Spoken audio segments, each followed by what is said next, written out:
So let's move. Apparently, the empty chair technique was very important in your life.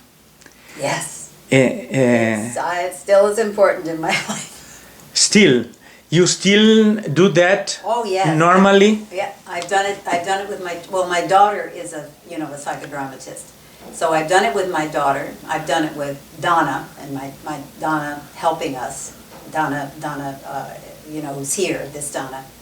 And also with Ann Hale. Ann Hale was my father once in one of the empty chair things, and I sat in Ann's lap. Another big comfortable lap. Uh-huh. But yes. But who is next? Who is next is, well, we're talking about, who's next? On this chair. Zerka. Zerka. Zerka. Or it could be Jonathan, but I think it should be Zerka. Because I think I want to put my mother in the empty chair eventually. I did it with Zerka once. I did it. And it was tough. I had a hard time with it. But I think I want to talk to Zerka first, because I think what bothered me so much was when that book came out, the sort of like the first family, right? Mm-hmm. It just hurt me so much because, and I think I was married to my Indian husband then, and I was having a tough time with the marriage. It was really going badly. Well, it was, as far as I know, it was in 1964. Yes, I think. We got together in 64. My daughter was born, and so I was with him. Mm-hmm. Father came to the wedding, and my father and mother both came. And Zerka and my stepfather were very good about not coming to the wedding, which was great, because it was just my parents there. And so it was, Matthew and I were married in 63. And my daughter was born in 64. Mm-hmm. And I was pregnant with her when I got married, and so he flipped out. Now today that's nothing, but in an Indian family that is a sin. And he was an Indian Christian, so it was like a sin. It was like a Catholic church, This was the worst thing that could have happened. So What? he tried my getting pregnant before marriage. We were getting married anyway, but yeah. So anyway, it's a long story. I stopped eating. It was awful. That was the first bout I had with anorexia.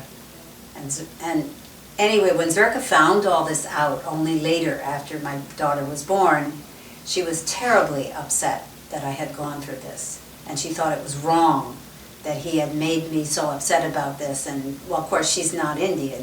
She was, I guess, dating an Indian at one point, but she wasn't part of that scene.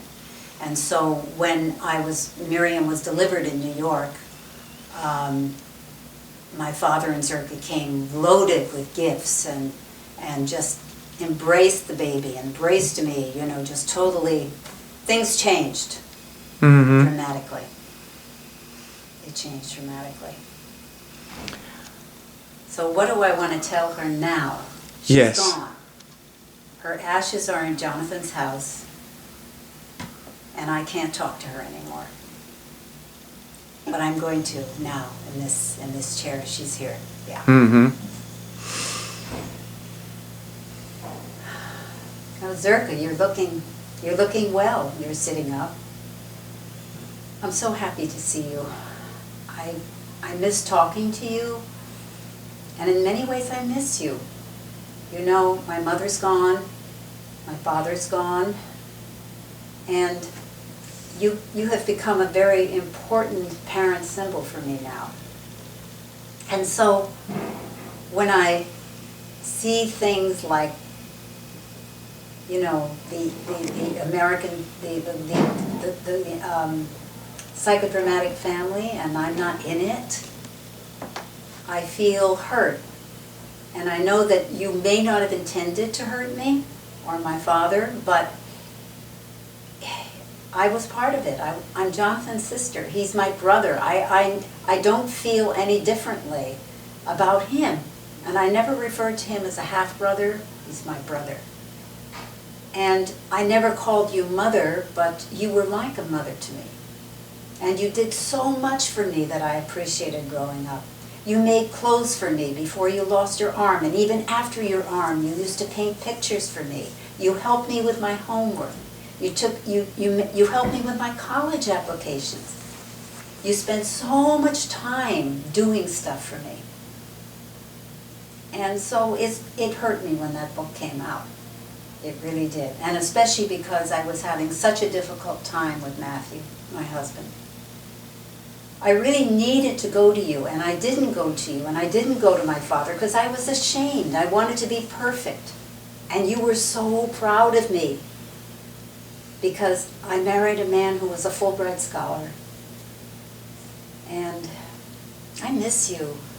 I wish I could talk to you some more. I really do. You were also my mother. Even though you were called stepmother, you were like my mother. And you did a lot to make me feel, in your way, to make me feel strong and to go out and take care of myself.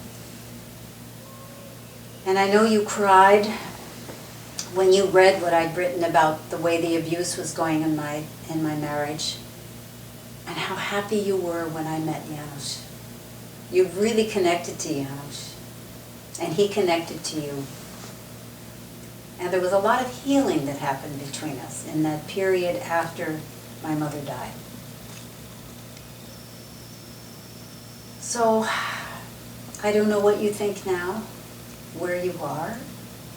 I keep thinking you are somewhere, but I guess you're not, because I know you never believed in this. You were not religious like that, like my mother.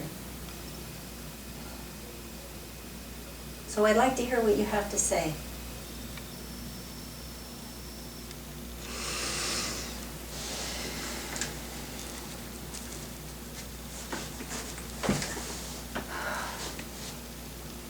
Well, darling, you know, it's very lonely here, but, you know, I'm okay.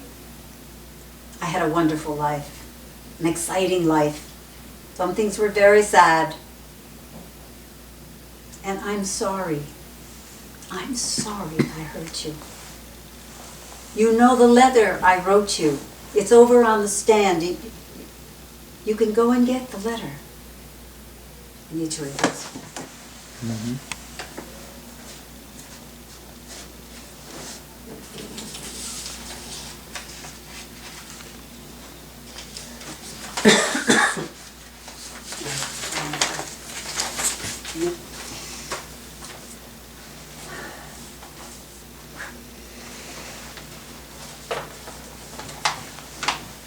Yes, I remember the letter. I have it here in my hand. I've kept it. It's very, very special. I knew you used it for your memoir, but that you sent this to me on April 25th, 1995. It's when I had been working with you in Boughton Place and training with you. That you put me in your lap, and you were my father, and I was sitting in my father's lap. And after you did that psychodrama, after you did that role reversal with me, in which I played my father and played myself, you wrote me this letter. And you said, "Dear Regina, that was a brave and beautiful thing you did. I know you felt you had to do it, and that was the right forum in which to do it. It was brave nevertheless. You will not easily be forgotten.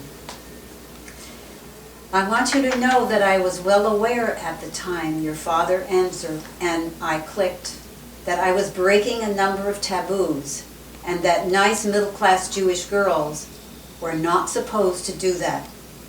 But I am just not cast in that category. And besides, I was also aware that your dad and I were just meant to be together.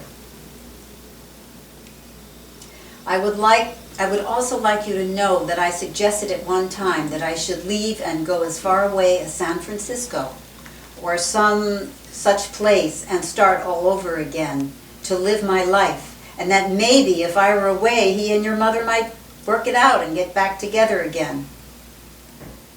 Your father answered, "Don't be cruel to me, don't leave me," was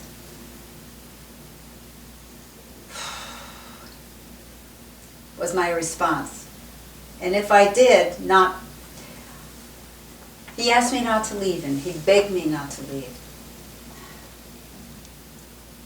And, you know, he said to me that if I did leave him, imagine he said to me that if I did leave him in this letter, if I did leave him, he would find some other woman. And he would be very unhappy. And it still would be a problem. And so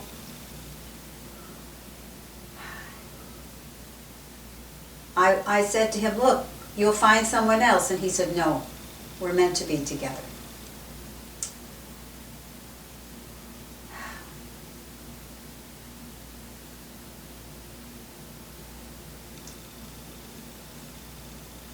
I think I need to be Zerka again.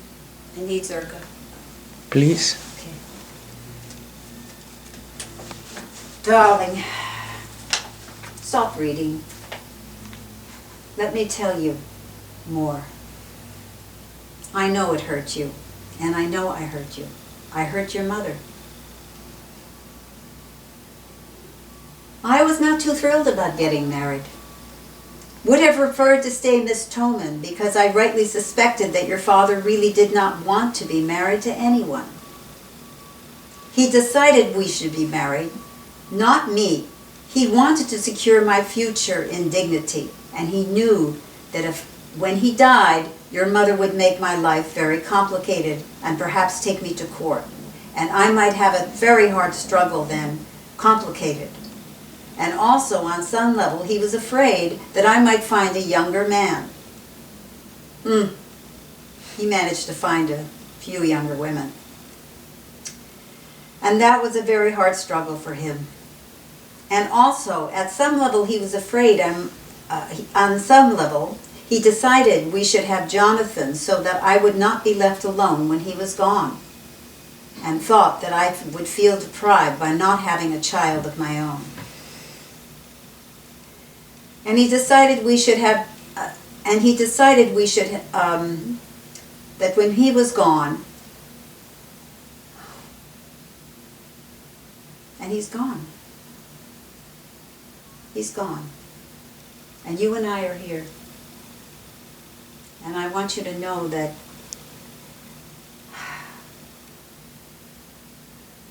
I'm glad that we've had time to heal. And I'm glad I've had time to know your children, and for Jonathan to have children and to be part of the family. And I'm so sorry. So sorry you were hurt. You have to believe that coming from me now. And I'm proud of you. I'm proud of the fact that you broke up the difficult marriage, that you found a wonderful man, and that you have a happy life now. And I'm going away knowing in my heart that this has happened for you.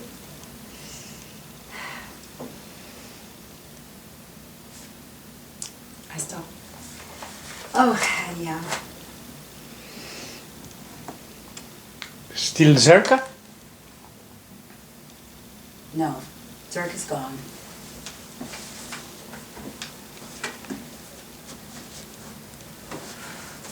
She's gone.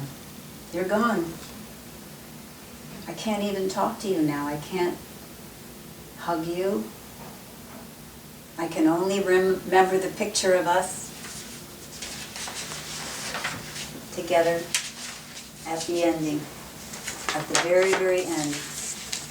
Yes. You remember this picture? Well, you can't see it. But this picture is all I have, plus the memories.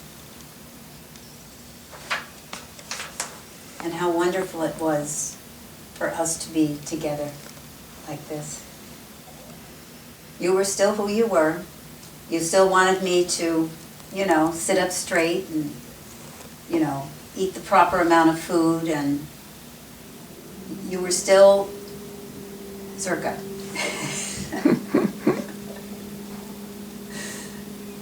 Let's stop for a minute. Just want to see if there's anything else in here.